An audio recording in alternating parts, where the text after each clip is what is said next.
Hello there and very good evening. Welcome to another episode of the People's Platform for the Newsfirst team. I am Jayamal Ratnayaka.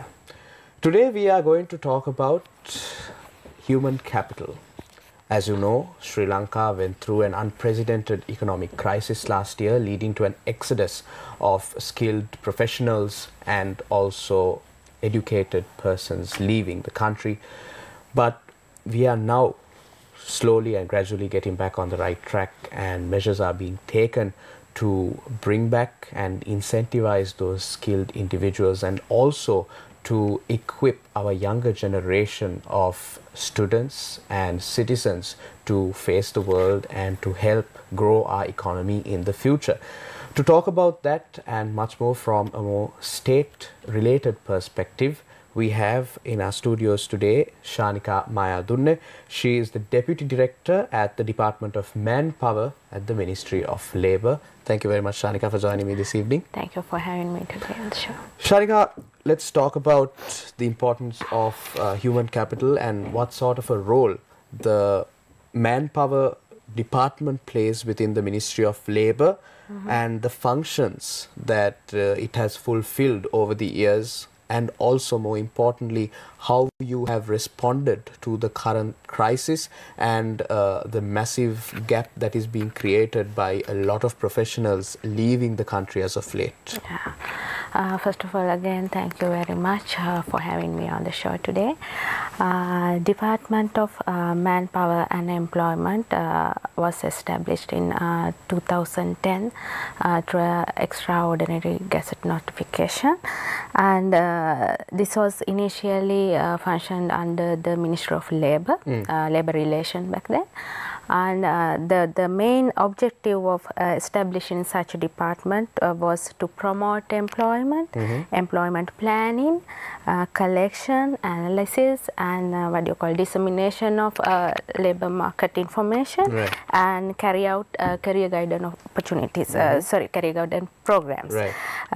So according to the Gazette, I have Gazette with me, we are mandated to carry out mainly 5 functions.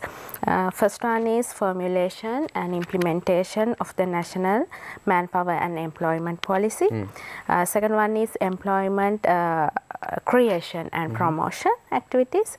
The third one is conduct career guidance programs, collection, analysis and dissemination of information of the labour market. And finally, to operate all the functions performed by the Public Employment Service, we call it PES sectors. So the department is now functioning under the Ministry of Labour and Foreign Employment. Previously, in the previous government, it was under Ministry of Youth and Sports. That's another problem when the government's changing the everything getting the scopes are changed. That's another major issue in Sri Lanka. But anyway, so at the moment, department is having nearly 500 employees. Most of them are attached to district and divisional secretariat. Yes, including both career guidance officers and human resource development officers. Most of in the main objective, among the main objective of the department, the priority goes to create a world-class or globally competitive workforce. So for that, department is carrying out various programs under the guidance of our Director General, Mrs. Anusha Gokula Fernando. Among these programs, mainly we are doing career guidance or career awareness program targeting school children, and also career seekers, job seekers through our PES centers. We have 25 PES centers all around the island. So these PES centers are creating, a platform for job sourcing and delivery.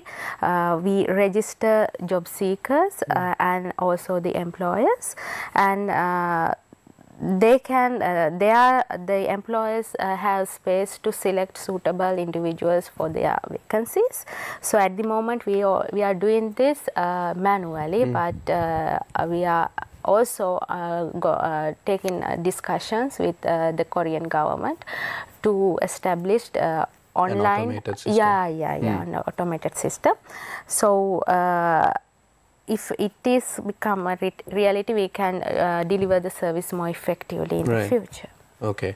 So what sort of measures has the Department of Manpower and the Ministry of Labour as a whole taken to address the current situation where a lot of professionals are leaving the country for greener pastures? Yes.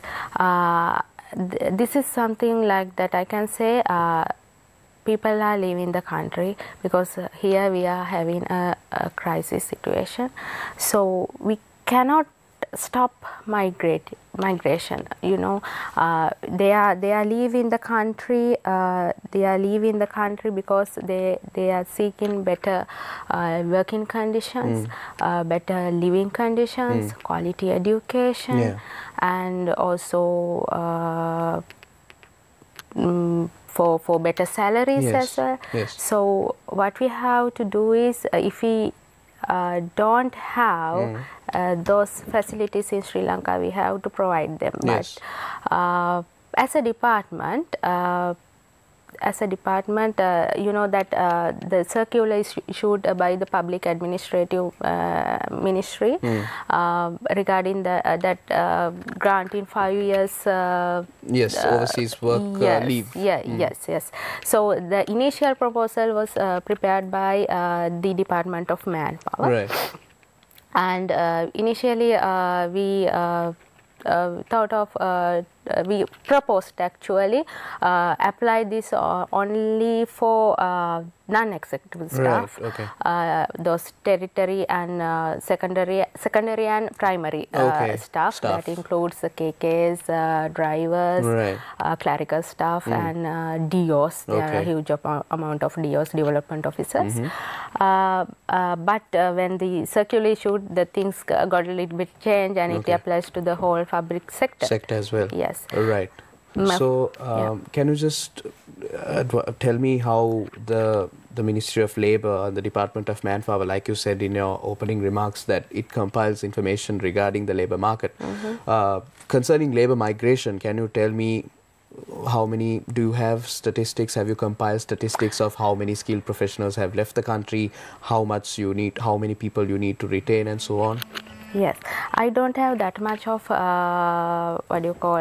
information, but I can say that in 2022 it is recorded nearly 300,000 employees left the country for jobs. And is this overall or only from the state sector? Overall. In this year, in 2023, from January to May, it is recorded as it is 73,000, around 73,000 for now. And recently I heard that GMOA stated that it is 477 doctors left the country for past 8 months. So this somewhat huge amount. Actually, Sri Lanka is experiencing this throughout past decades, but with this current crisis, Right. So, can you tell me what the Department of Manpower is doing in terms of providing career guidance to younger people who are just breaking into the job market? Are there any facilities in place to cater to such career guidance opportunities, and also to allow them to hone their skills and be better equipped when they come into the job market? What sort of arrangements do you have with, say, state universities, for example, to integrate them into the job market easier in a better way? When it comes to career guidance is a mandatory subject for the Department of Manpower, as I said before. We offer career guidance services through our PES centers, as I said before. We have 528 career guidance officers and human resource development officers. They are conducting career guidance, mainly career awareness programs targeted in school children, and personalized, customized career guidance services for job seekers who came to their job centers. Those job centers are established in district secretariat, all 25 districts, covering all 25 districts. And at the moment, the problem was department carry out these things throughout last 13 years, but people didn't aware much about this. So we use our social media platform to reach the younger generation and promote these awareness programs and services through social media. We have the Facebook page and a YouTube channel called Inspired Career, and also we use TikTok and LinkedIn to aware people.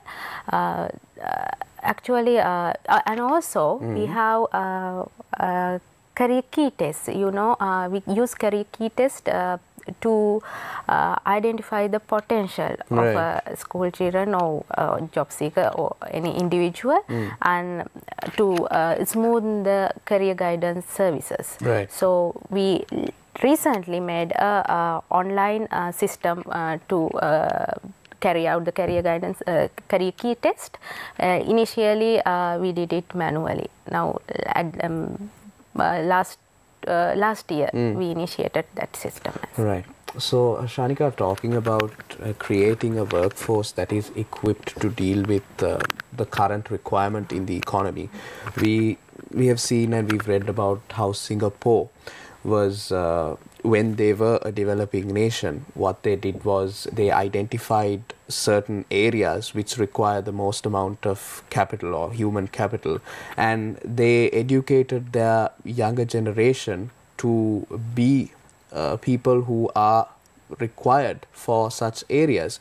So is there any sort of plan in place by the Department of Manpower and the Ministry of Labour to identify key areas that require more number of skilled employees and to train people or to train students in order to fill those gaps in the future? Yeah, actually we are working with chambers and also what do you call EFC, Employee Federation of Ceylon, to identify the trend of the labor market. We have continuous discussions with them, and also we work with universities, university career guidance centers. Units, okay. Units, yes. And also we are actually now creating, there are ongoing discussion to create labor market information system, because we are lacking data. That's the problem. It is very important to have data. We need data to see the trend, and then we can create the workforce according to that. Tell me a bit about how you are working towards obtaining that data and also setting up a database, putting in, introducing a system that is able to collect accurate data to identify relevant areas that require more skilled personnel. Just elaborate on that, please. Yes. Data in the sense we need, actually at the moment Sri Lanka having more art graduates. We are focusing on promoting STEM education.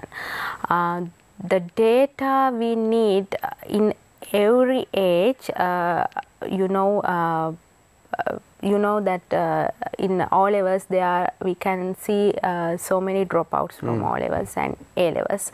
So recently we have a discussion with Ministry of Education and Ministry of Department of Examination, and we collect data related to school dropouts. And we use our officers to collect those data and find those students and provide them career guidance, and if they require the vocational training, provide those services too. And through that we thought of reduce the unemployment and increase the employability of the country. Such kind of initiatives are taken. Right. So, Shanika, since you are also from the state sector, I want to ask you this question, because a lot of factions have claimed that the public sector in Sri Lanka is bloated. They say we have, I think, if I'm not mistaken, there are about 1.5 million state workers in Sri Lanka currently. Yeah. And one of the key areas that a lot of people are harping on that requires reforms is the state sector in the country. So what sort of a role does the manpower department play in maybe trimming down the state sector, but also allowing individuals that are in the state sector to be more versatile, to fulfill a number of duties and responsibilities in order to streamline the state sector in the future? The thing is, there's a problem in the government sector, that is we do not act collaboratively. There are so many ministries, departments and institutions, public institutions, that we doesn't know each other.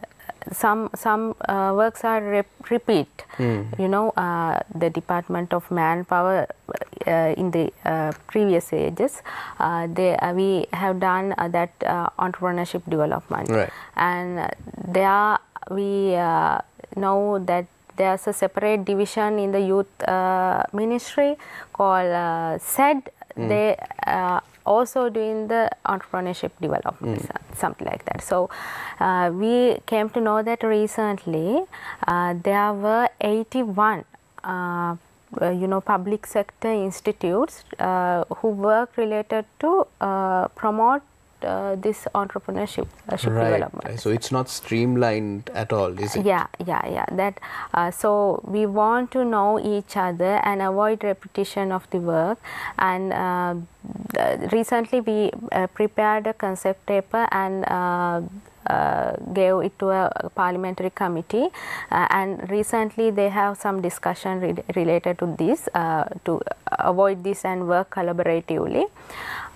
So I miss your question, I guess. Yeah, so my essentially the basis of my question was how we can make state sector employees more versatile in order to trim down on the workforce in the state sector, so that a less number of people can carry out multiple duties and functions. Yes. The thing is, we promote entrepreneurship. We do not create entrepreneurs, but we promote. There are institutions to promote entrepreneurship. So like that, and in schools we do not promote public sector. But most of the people willing to join public sector because of the pension. So but it is useless, and we promote in schools. Then we go to schools and speak to children, and we telling them, interact with them, and we giving them example from the globe, and that this kind of storytelling. They not want to know the world, that people in the rural areas, they are not much interact with the internet, and they doesn't know the world. So through that we are trying to give them, aware them what sort of things, that the opportunities around the world. So that's the things we are doing at the moment. Right. Okay. So we are in conversation with Shanika Mayadurne, Deputy Director, Department of Manpower, attached to the Ministry of Labour. We will continue the conversation after the short commercial break. Stay tuned to the People's Platform.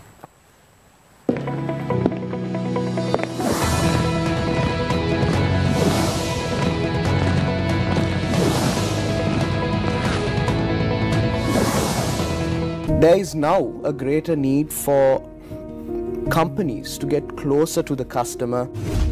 That Sri Lanka has not really expanded avenues of earning foreign exchange. Right. The global perspective and how traditionally value chains have been formed and designed. Our export strategy has always been out of sync with global trends. There are certain difficulties in Sri Lanka in terms of doing business. Commitment of a country to improve its own competitiveness.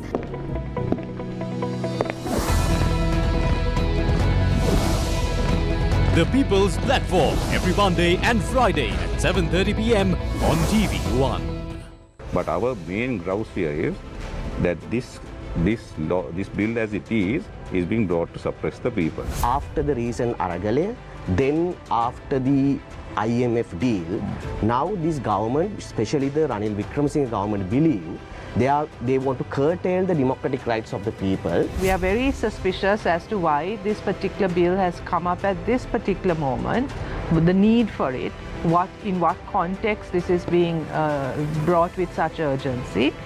You will have DIGs issuing detention orders, and we know that there has been a history of abuse by the police. So giving that power to the DIGs I see it as extremely problematic. So there was no involvement of any politicians or you as the minister on this bill? Not at all. Once they completed the draft, I myself studied it, that I wanted to make few adjustments.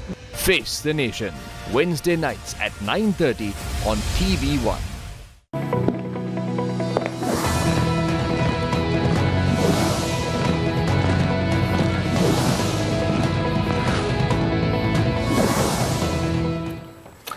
Welcome back to the People's Platform. We are in conversation with Shanika Mayadunne, Deputy Director attached to the Department of Manpower at the Ministry of Labour. Shanika, right before we crossed over to the commercial break, we were talking about the public sector and how we can make it more efficient. I would like to delve deeper into that topic and ask you what sort of actions, what sort of measures can be taken for Sri Lanka's public sector to be made more efficient? There are, there now in the public sector there are 1.5 million employees. It's somewhat high, very much high. Recently, with various governments recruited people politically. Right. So initially we have taken steps through that public administrative circular by allowing them to take leave from the public sector and go for foreign jobs or whatever they like.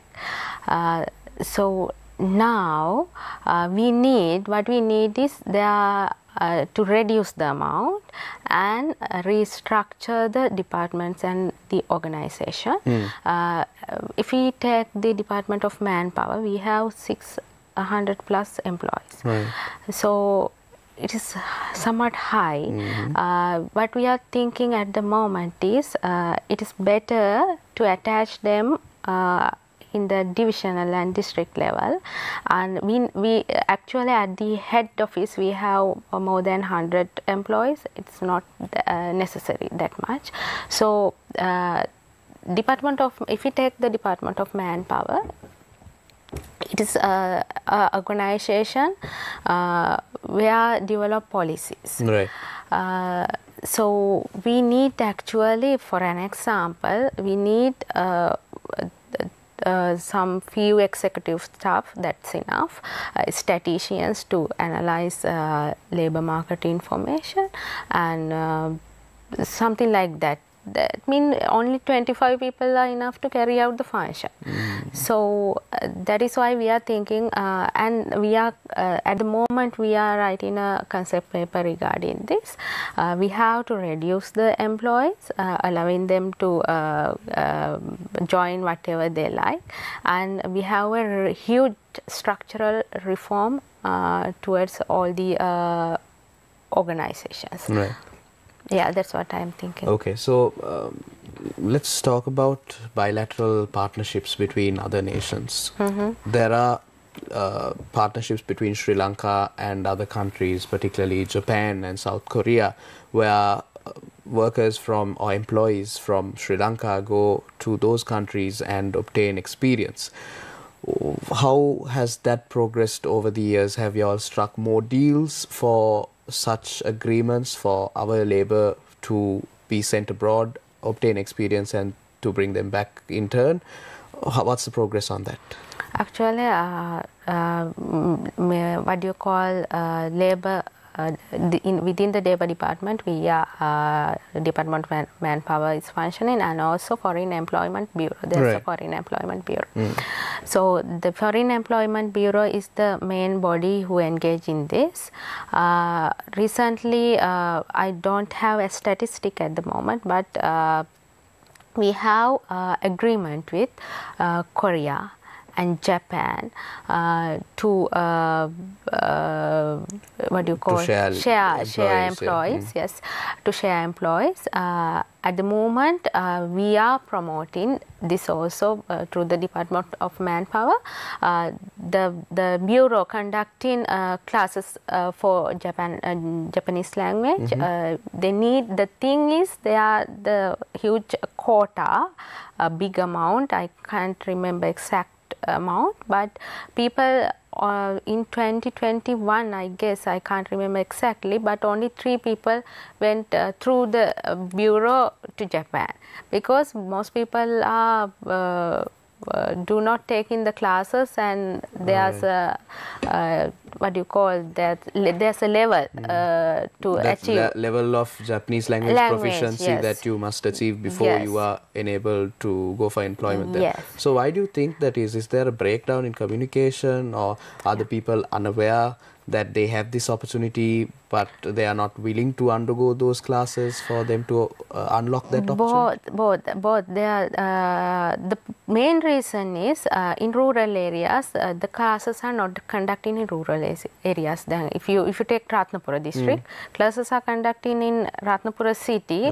but the people who live in the edge of the district, they cannot come access the classes. That's the problem. So it is necessary to establish branch out to them. So have you looked at maybe introducing remote learning methods, such as learning through Zoom and so on, because we know how through COVID remote learning became a big hit. So has that aspect been looked into? Yes, it is happening at the moment. The Foreign Bureau conducting sessions through Zoom, but the thing is most of the areas do not have access to internet. Right. That's the main problem. So, but however, we are taking those classes under the guidance of our secretary and the minister, but there are some issues at the moment. Right. So earlier on in the program, you said that a lot of the people who are interested in joining the public sector are only attracted to it because of the pension scheme. But we know that for a country to function smoothly and also for an economy to thrive, we need to have a very strong public sector, because all of the ministries, all of the other roles and duties must be carried out by individuals that have a higher cognition or higher capacity to actually go out and get things done. So how do you think that we can move ahead to make the public sector as attractive as the private sector, Shanika? What are your thoughts on that? For that, everything must have to change. Even the outlook of the department, and we have to, most importantly, work hard, we have to work smart, we have to deliver efficient services without throwing files away.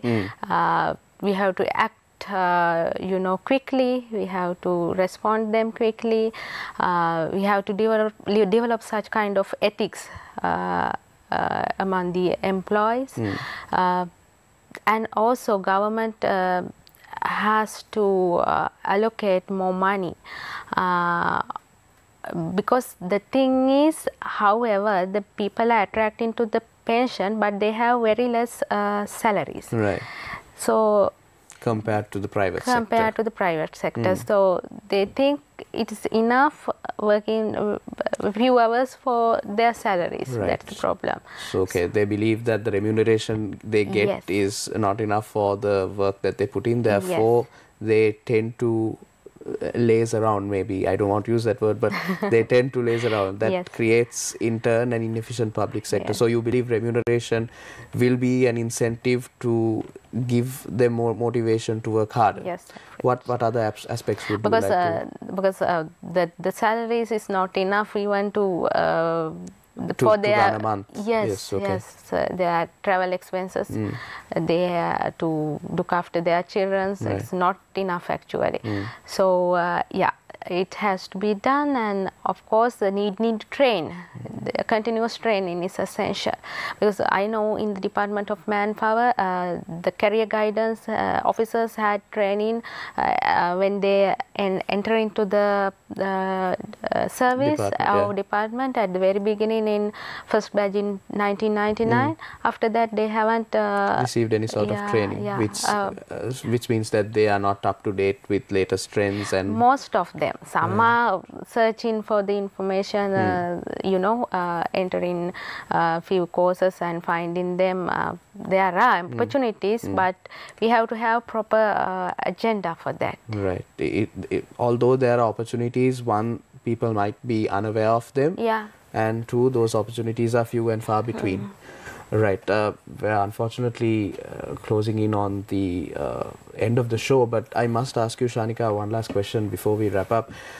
Performance indicators, they are a massive part of the private sector, with which a company's employee is judged by for their performance.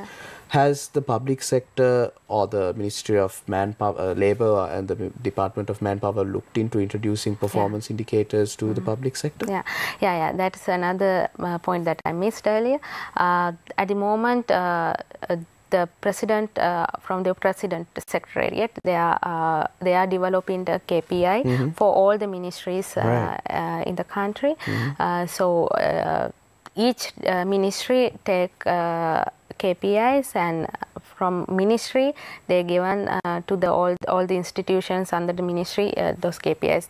Then the department has to develop KPIs for their employees. That's what Manpower Department. So it's a work in progress. When do you assume the final plan will be rolled out? Maybe end of this year. End of this year. Right.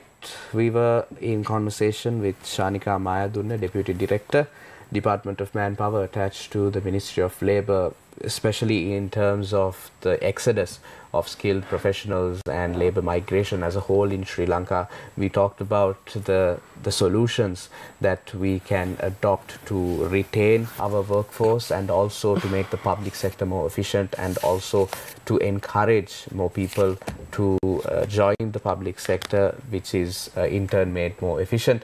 Unfortunately, that brings us to the wrap of our show for tonight, and we will see you next week with another episode of the People's Platform. Take care and have yourselves a great weekend.